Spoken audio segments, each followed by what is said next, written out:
we would be attacked, it would oftentimes be one shot, one mortar, and we equivocated it to it's some angry farmer, it's somebody who doesn't know what they're doing. Periodically, though, people that did know what they were doing would come by and say hello to us. Their attacks were very different than the other attacks. They would come in very rapidly, and the rounds would hit near each other. And the detainees, who, while I stood there in body armor and ran to my bunker, the detainees were wearing T-shirts, and we had them living outdoors in canvas tents. They had no choice but to explode. Like I said, I'm a military policeman, and I take a lot of special honor in that. I take that very seriously. When I saw the photographs of the Abu Ghraib media scandal, which was while I was serving at Abu Ghraib, is when I first saw those. They disgusted me, and they made me question my desire to serve.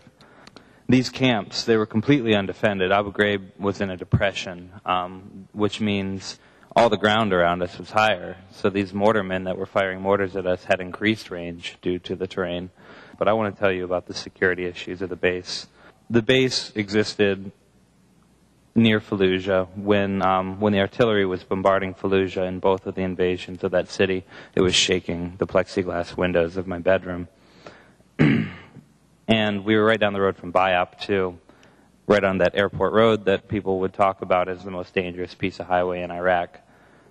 So we went ahead and took all of these prisoners of ours and we put them in one of the most dangerous places on the planet. And my prisoners were killed. We had children in my camps. The youngest one I ever ran into was 10. We had one of my camps, I had an 80-year-old man who was blind. We had people who died from lack of heart medication that they'd been on for decades.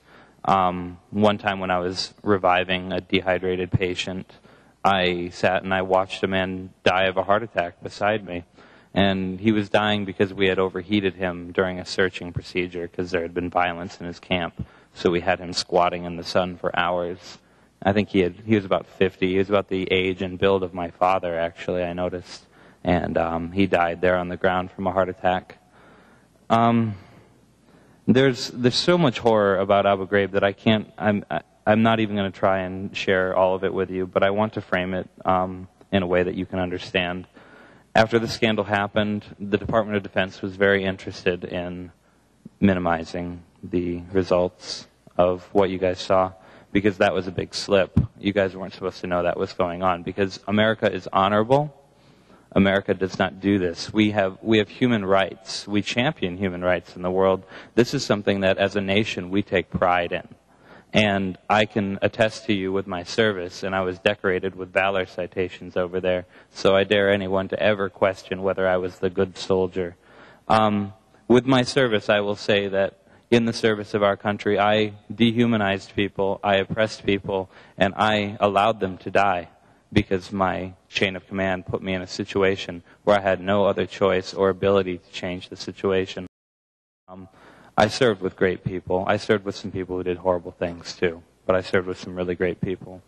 And we wanted the prisoners to know that we didn't hate them and that we didn't know how to make things better.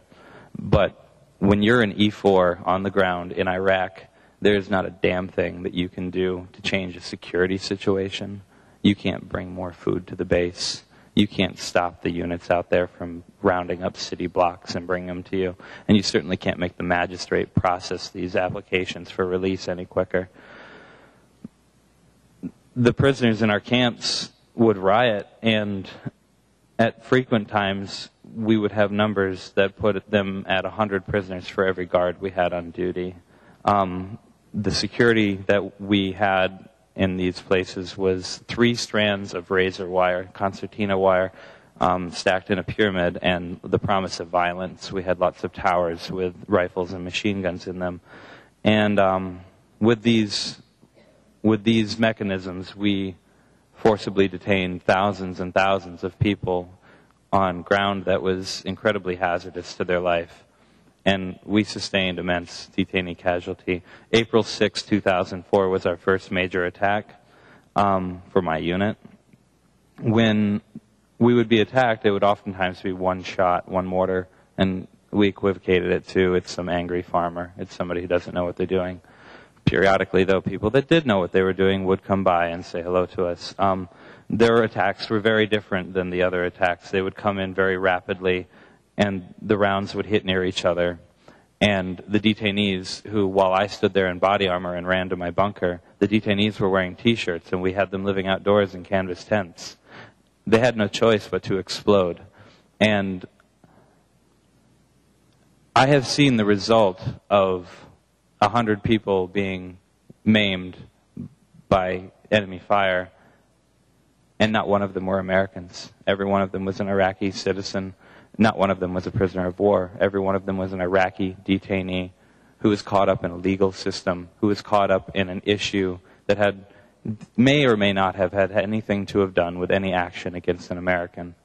These could have very easily been doctors and lawyers and normal people, and frequently they were. I knew many of them personally and intimately.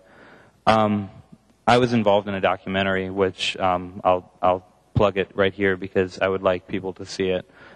It's actually not my story. It's the story of a prisoner of mine named Yunus Kuter Abbas. He was a journalist who did freelance work for the BBC. They got wrapped up in some raid. And it's called The Prisoner, or How I Planned to Kill Tony Blair. The website is www.theprisoner.us. But my role in that film is mainly to back up what he says. It's the story of his detention, and I think it's a very powerful story. It was a conspiracy of indifference, is a term that somebody gave me one time. No member of our chain of command wrote down on a piece of paper that it was our job to make these people understand that they were only animals and that we didn't care about them. No single member of my chain of command did that. All members of my chain of command contributed to the situation that left me and my brother service members and sister service members stuck on the ground in Iraq with no logistical support, in ever-inflating numbers of detainees. And we were, the guard force, we were being so traumatized by the events that were happening that some of us did become monstrous. And fortunately, there were mechanisms in place to get those people away from detainees before they did something that they would regret.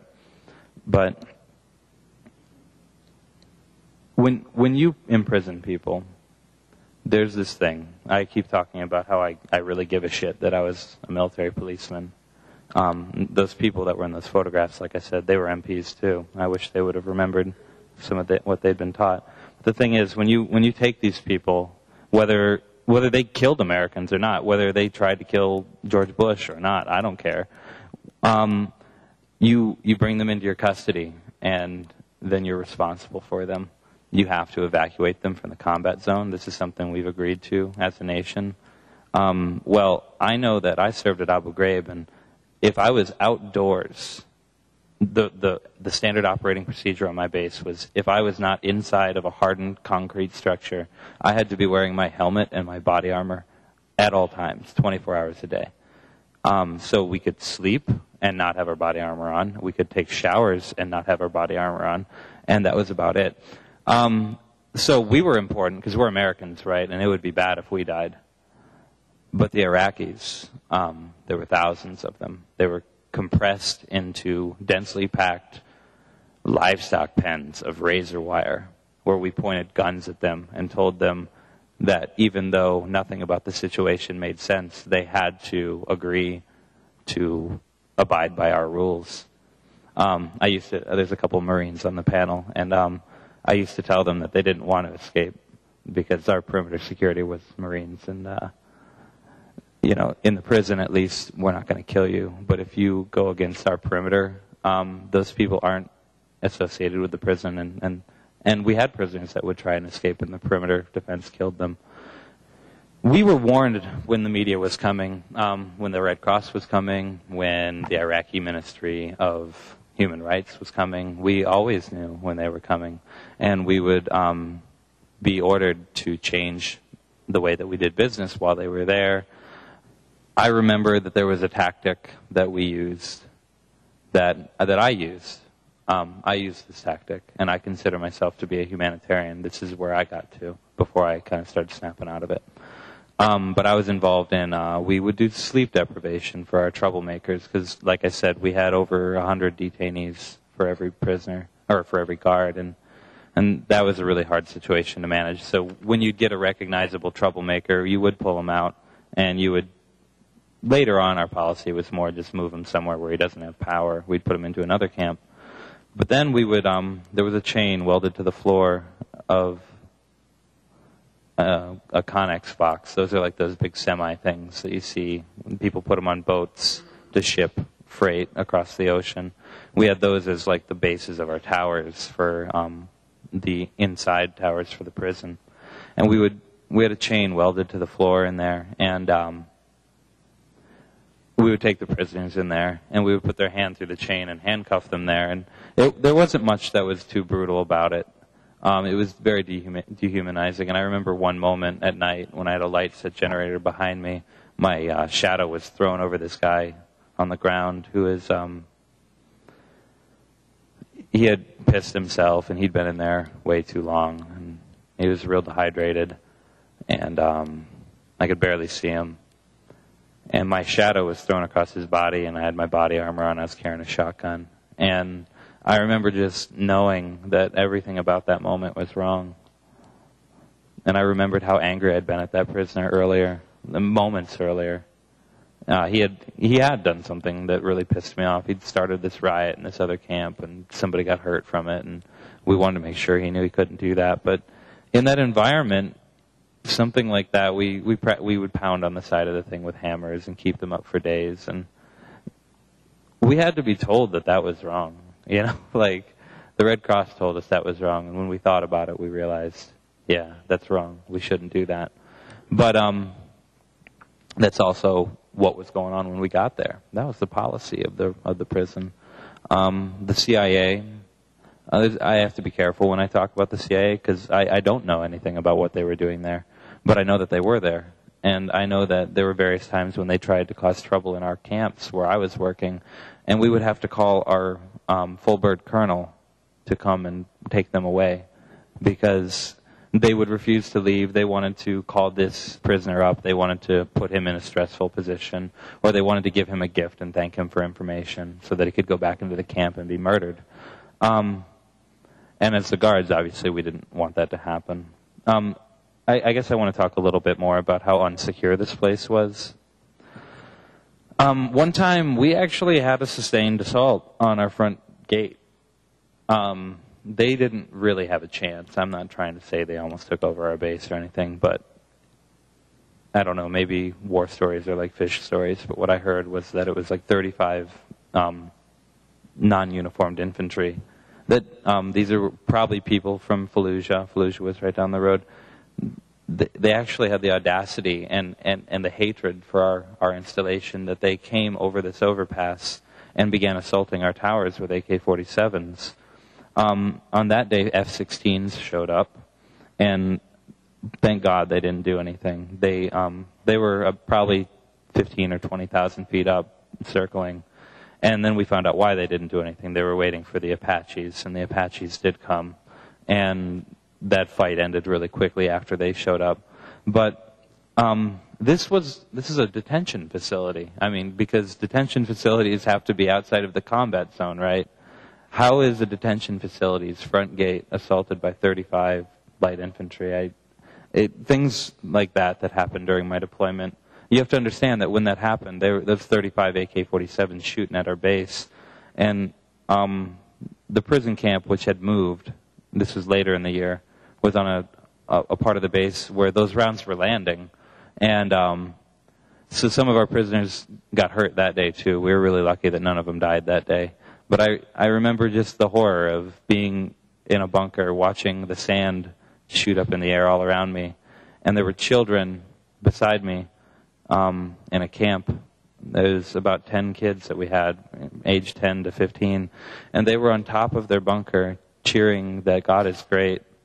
And they were showing their solidarity for the people assaulting our walls. I mean, you see these things and you become a broken person. I want to talk and make sure I focus on the media because I was told that there's somebody else who's going to be talking about the media here, and I want to kind of lead into that. in one of my academia turned out to be a great place for me to get therapy. So I went there for a few years and finished my bachelor's. And in a media studies course, somebody gave me a really powerful piece of vocabulary, or a sentence, I guess. She said that the media does not control what you think. She said it controls what you think about. It controls the scope that you question. And when I was at Abu Ghraib, I didn't know about the abuse scandal until my parents called me on the telephone and told me that it had occurred. Or, I mean, I called them, I'm sorry. They didn't call me in Iraq. That'd been nice. But, and then we read about it on the news and we saw all of it. We knew that they had made mistakes before we got there. We knew that people had been arrested, but we didn't know the brutality of it. And then, all of a sudden, the news media was very obsessed with those photographs. And the Department of Defense, I can't make this statement because I wasn't up there, but I observed their actions at my level. And from my level, their actions appeared to be very thankful that there was so much media concern about these photographs and these soldiers because they prosecuted them. They separated those people from the military. They said that these people are not like us and we're going to send them to prison. And then I was there, and that policy of indifference, that concentration camp mentality continued, and I would say the worst of it happened well after the scandal. I think our numbers got up around 9,000, and these people were being killed by mortar fire, and they were eating food that was making them ill. And some of them were dying from old age, for Christ's sake. I mean, we had old men there who were living in stressful conditions that were not great for keeping good health.